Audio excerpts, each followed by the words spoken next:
వంశీ గారి సినీ జ్ఞాపకాలు. ఇంకో రోజు పొద్దుట పంజాగుట్ట శ్మశానం దగ్గరకొచ్చాం. జనసంచారం తక్కువ ఉన్న ప్రాంతానికి ఎప్పుడో ఒక సిటీ బస్సు వస్తుంది.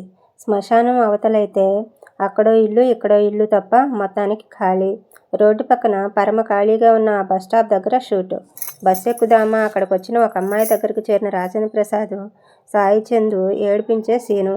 వీళ్ళ అల్లరి చూసిన ఆ పిల్ల, నేనెవరో తెలుసా, డిఎస్పీ గారి అమ్మాయిని అంటే మేమెవరమో తెలుసా అన్నాడు ప్రసాద్. ఎవరు చెబుదామని చాలా బిల్డప్ ఇచ్చి చివర్లో చెబితే బాగోదులే అంటూ సాయిచంద్తో పాటు జారిపోయాడు. ఆ అమ్మాయి క్లోజ్ షాట్ అరేంజ్ చేస్తున్న హరి అనుమోలు. ఆ ఎక్స్ట్రా సప్లయరు గున్నమ్మ ఎక్కడి నుంచి తీసుకొచ్చిందో తెలియదు కానీ చాలా బాగుంది అమ్మాయి అంటుంటే పక్కనే నిలబడున్న నిర్మాత ప్రసాదరావు గారు, నాకు కూడా బాగుంది, పేరేంటో అన్నారు. సోనియా అంట. ఆ సీన్ అక్కడ చేసేశాక రోడ్డుకి అవతల పక్కనున్న కొండెక్కితే జర్నలిస్ట్ కాలనీ. అక్కడ దారి పక్కనే ఉన్న ఆ పెద్ద పోస్ట్ బాక్స్లో గిరీష్ తన 100వ అప్లికేషన్ పోస్ట్ చేస్తుంటే ఆ బాక్స్ చుట్టూ చప్పట్లు కొట్టి తిరుగుతూ పోస్ట్ బాక్స్కి పూజ చేసి పండుగ చేసుకుంటారు ఫ్రెండ్స్. ఆ సీన్ షూటింగ్ అయ్యేటప్పటికి సాయంత్రం అయ్యింది. హైదరాబాద్ మేనేజర్ మాణిక్రావుని పిలిచి నైట్ షూట్ ఉంది అంటుంటే అక్కడికి వచ్చిన ఆర్ట్ డైరెక్టర్ చంద్ర, సాంగే కదా, అదిగో పక్క వీధిలో ఆ డాబా మీద చూశాను లొకేషన్ అన్నాడు. చీకటి పడ్డాక టిఫిన్ బ్రేకప్పుడు తీయబోయే సాంగ్ వస్తుంది ప్లేబ్యాక్ మిషన్లోంచి. కొత్తగా వచ్చిన గీత, అదే సుహాసినికి కొత్త సంవత్సరం సందర్భంగా స్వాగతం పలికే ఆ పాట. నీకోసమే మేమందరం, నీ రాకకే ఈ సంబరం, welcome welcome new year. Madras Lakshmi కాలనీలో ఉండే రైటర్ గోపి గారితో రాయించాను. అంతకు ముందెప్పుడో ఆయన రాసిన ఇదిగో దేవుడు చేసిన బొమ్మ అన్న పాట నాకు చాలా ఇష్టం. వింటుంటే నా పక్కకొచ్చి నిలబడ్డాడు ఈ పాటకి డ్యాన్స్ మాస్టర్ అయిన తారా రవి. మాతో పాటు యూనిట్ అంతా విన్నాక పరమ నిశ్శబ్దం. మీరు అనుకున్న స్కీమ్ గుర్తు చేసుకుంటున్నారా సార్? అదేంటో నాకు చెబుతారా అన్నాడు రవి. అతను వైపే తిరిగిన నేను, ఈ 5గురిలో గొప్పగా డాన్స్ చేసేది చిరంజీవి గారే. ప్రతి ఫ్రేమ్ సెంటర్లోనూ అతన్నే పెట్టు. ఎదురింటి డాబా మీద సుహాసిని చూసే షాట్స్ కూడా ఉన్నాయి. సోలోరే కాకుండా కొన్ని కంబైన్స్ షాట్స్ కూడా తీయాలి అన్నాను. ముందా మేడం షార్ట్స్ తీసేసి పంపేద్దామా అన్నాడు రవి. అప్పుడే అక్కడికి వచ్చిన సుహాసిని, వెళ్ళేం చేయను, ఆ అశోక హోటల్ రూమ్లో ఒంటరిగా తెగ బోరు కొట్టేస్తుంది అంది. లాక్ లూజ్ చేసిన జూనియర్ లైట్ని పైకి లేపుతున్న హరి, ఉంటదిలేండి, లైటింగ్లో నాకు కూడా హెల్ప్ చేస్తుంది అంటా నవ్వుతుంటే, చేస్తాను కానీ నా మేకప్ పోద్దేమో, క్లోజప్ ఉన్నాయంట అంటా అతని దగ్గరికి వెళ్ళింది. ఆ రాత్రి షూట్ జరుగుతుంటే చిరంజీవి చేస్తున్న మూమెంట్స్ చూస్తున్న నిర్మాత ప్రసాదరావు గారు, ఈయనలో చాలా గొప్ప స్టైల్ కనిపిస్తుంది అన్నారు సత్యం గారితో. అవును, నాగేశ్వరరావు గారి డాన్స్ స్టైల్ని లైక్ చేసినట్టు ఇతని స్టైల్ని కూడా లైక్ చేయొచ్చు జనాలు అన్నారు సత్యం గారు. ఆ రాత్రి డిన్నర్ టైం అప్పుడు తింటున్న చిరంజీవి గారి దగ్గరికి వెళ్ళి, ఇందాక వాళ్ళు మాట్లాడుతున్నది చెప్తే నవ్వేసిన మనిషి హోంవర్క్ చేయకుండా ఎవరికి ఏది సొంతం అవ్వదు అన్నారు. ఆ మధ్య మోకాలికి దెబ్బ తగిలినప్పుడు కూడా చాలా హెవీ ప్రాక్టీస్ చేశారంట కదా మీరు అన్నాను. నవ్వేసిన చిరంజీవి గారు, బద్దకిచ్చకుండా చేస్తూ ఉంటే ఎవరికన్నా సరే తనదంటూ ఒక స్టైల్ వచ్చేస్తుంది అంటుంటే ఇదే మాట ఇంకో సందర్భంలో అన్న విజయబాపినాయుడు గారు గుర్తుకొచ్చారు నాకు. చిరంజీవి సుహాసిని చీర కొనే సీను ఏ షాప్లో తీద్దాం అని అడిగితే కళ్ళు మూసుకున్న చంద్రగారు, ఒరిజినల్ వెర్షన్లో సీను గుర్తొస్తుంది నాకు అంటూ దూరంగా నిలబడున్న సత్యం గారిని తనతో పాటు రమ్మంటూ కారు ఎక్కించుకునేందుకు వెళ్ళిపోయాడు. అబిడ్స్లో కొత్తగా కట్టిన ఆ షాపింగ్ కాంప్లెక్స్ ఫస్ట్ ఫ్లోర్లో ఉంది హైకో ప్రాఫిక్ షోరూమ్. దాని గేటు దగ్గర మూగిన 4 జనం మీద చాలా హడావిడి చేస్తున్న వాచ్మెన్ యూనిఫామ్ వంక చూస్తా లోపలికి వెళ్ళాను. లైట్లు, సౌండ్ సిస్టము ఆ షోరూమ్ లోపలికి వస్తుంటే, బీరువాల అద్దాలు పగులుతాయి జాగ్రత్త, చెప్పులు బయట విప్పేసిరండి అంటూ అటు ఇటు తిరుగుతున్నాడా షాప్ మేనేజరు. హీరో హీరోయిన్లు వచ్చి కూర్చున్నారు కానీ చూడ్డానికి వచ్చిన జనం పెద్దగా మోగడం లేదు. షాపు మేనేజర్ని పిలిచిన సుహాసిని, కాస్త ఏసీ ఆన్ చేస్తారా అంది. నేను చెప్పిన షాట్ విన్న హరి, పవర్ లైన్స్ ఇప్పుడే వేస్తున్నారు, షాట్ రెడీ చెప్పడానికి అరగంట పైనే పట్టద్ది అనడంతో తీయాల్సిన సీను గురించి ఆలోచిస్తూ కిందకొచ్చి గేటు దాటి ఆ అబిడ్స్ ద్వారం మీద నడుస్తూ జీపీఓ దాకా వెళ్ళి అతను చెప్పిన అరగంట తర్వాత వెనక్కి తిరిగాను.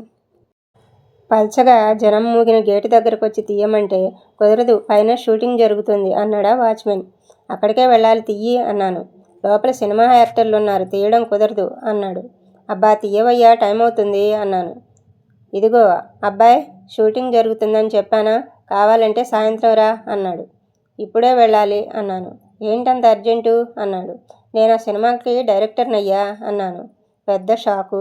ఆ తర్వాత చాలా పెద్దగా నవ్వేసిన ఆ వాచ్మెన్ వెటకారమైన తన చూపులు నా సైడ్ నుంచి మూగిన జనం వైపుకు మార్చి, చూడండి, కామెడీ కాకపోతే ఈ కుర్రోడు ఆ సినిమాకి డైరెక్టర్ అంట, మనం నమ్మాలంట అంటూ పెద్ద సౌండ్ వచ్చేలాగా నవ్వేస్తున్నాడు.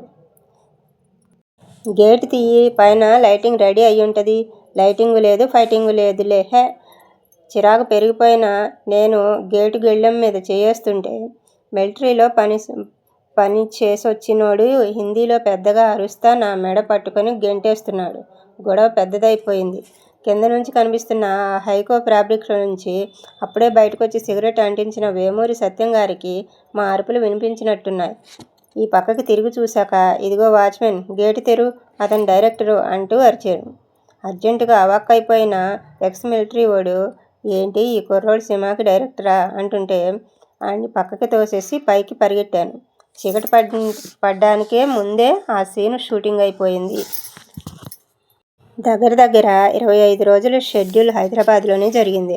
ఇంకా కొన్ని సీన్లు, క్లైమాక్స్, 2 పాటలు ఉన్నాయి. కానీ తన డేట్లో అయిపోయిన చిరంజీవి ఆ వేళ సాయంత్రం ట్రైన్ ఎక్కి వెళ్ళిపోయారు.